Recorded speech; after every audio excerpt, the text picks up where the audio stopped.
সোমবার এই 5টি কাজ করলে মিলবে বাবার আশীর্বাদ। দেবাদিদেব মহাদেবের প্রিয় বার হলো সোমবার। শাস্ত্র অনুসারে এই দিনে শিবের উপাসনা করলে ভক্তদের সব দুঃখ কষ্ট দূর হয়ে যায়। তাই এই দিন বাবার মাথায় জল ঢেলে বাবাকে এই 5টি জিনিস নিবেদন করুন।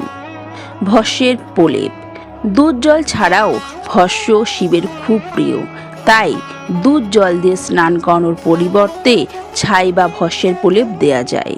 মহাদেবকে এই ভস্য উৎসর্গ করা হলে খুবই প্রসন্ন হন দেবাদিদেব। সাদা ফুল নিবেদন। সাদা ফুল মহাদেবের খুব প্রিয়। বেলপাতার পাশাপাশি সাদা ফুল নিবেদন করলে মহাদেব খুশি হন। বেলপাতা। শিবলিঙ্গের মাথার ওপর বেলপাতা দিয়ে পুজো করলে ভক্তের উপর খুবই সন্তুষ্ট হন মহাদেব। বেল। পুজোয় ভোগের থালায় নিবেদন করুন পাকা বেল।